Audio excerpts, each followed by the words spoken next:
கிறிஸ்தவ மிகவும் பிரியமானவர்களே, 16/12/2020 உங்களை சந்திப்பதில் மகிழ்ச்சி அடைகிறேன். வாருங்கள், ஒரு நிமிடம் நாம் ஜெபிப்போம். அன்பு தகப்பனே, இன்றைக்கும் இவருடைய பாதுகாப்புக்காய் ஜெபிக்கும்படி என் தேவனுடைய சமூகத்தில் வருகிறேன். என் தேவனுடைய நன்மைகள் இவருடைய வாழ்க்கையில் இருக்கட்டும். உடைய அபிஷேகம், உடைய ஆனந்த தைலமும் இவருடைய வாழ்க்கையில நீர் ஊற்றி ஆசீர்வதிக்கும்படி ஜெபிக்கிறேன். எல்லா இடங்களிலும் என் தேவனுடைய மகிமையினாலே நிரப்புங்க நிரப்புங்க நிரப்புங்க நிரப்புங்கப்பா. நன்மை கொடுங்கப்பா. இயேசு கிறிஸ்து சிந்தின பரிசுத்த ரத்தத்தை இவர் மீதும் இவர் குடும்பத்தின் மீதும் இவர் செய்கிற சகல காரியத்தின் மீதும் பூசுகிறேன். ஆகவே இந்த நாள் முழுவதும் விடுதலை நன்மை இவருடைய வாழ்க்கையில் இருக்க போவதற்காக நன்றி. மாறாத தேவனுடைய கரம் இவரோடு இருந்து அற்புதத்தையும் நன்மையும் செய்யட்டும். அப்பா ஆண்டவரே, நீங்க பாதுகாத்துக் கொள்ளுங்க. உங்களுடைய சமூகம் ஆண்டவரே இவருக்கு முன்பதாய் கடந்து செல்லும்படி ஆட்சேபிக்கிறேன். அப்பா 1 தெசலோனிக்கர் 5:24 உங்களை அழைத்தவர் உண்மையுள்ளவர் என்று சொல்லி எழுதப்பட்டிருக்கிறது.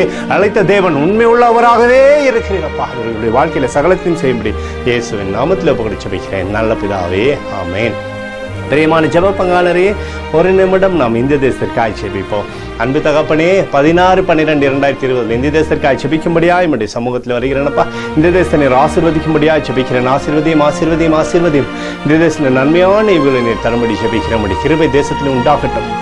கொரோனாவியாதிலிருந்து தேசத்தை நீர் விடுதலையாக்கி ஆசீர்வதிக்கும்படி ஜெபிக்கிறேன். எங்களுக்காக அடித்து நொறுக்கப்பட்டுக்கூடிய இயேசு கிறிஸ்துவும் அவர் சிந்தனை வெளியேறப்பட்ட ரத்தத்தை வைத்து ஒப்புக் கொடுக்கிறேன்ப்பா. அத்தோடு இந்திய தேசத்தில் எழுப்பதை தரும்படியாய் ஜெபிக்கிறேன். எழுப்பதை தருவீராக, எழுப்பதை தருவீராக, எழுப்பதை தருவீராக, எழுப்பதை எங்கள் கண்கள் பார்க்கும்படி நீர் ஆசீர்வதிக்கும்படி ஜெபிக்கிறேன். நேற்றும் இன்றும் என்றும் மாறாதவராகிய இயேசுவின் நாமத்தில் ஒப்புக் ஜெபிக்கிறேன் நல்ல பிதாவே, ஆமென். பிரியமான ஜெப பங்காளரே, ஆண்டவர் நம்மளுடைய ஜெபத்தை கேட்டுக்கிறார். இந்த நாள் முழுவதும் கர்த்தராகிய இயேசு கிறிஸ்துக்குள் நீங்கள் வளரும்படி உங்களை வாழ்த்தி ஆசீர்வதிக்கிறேன். ஆமென்.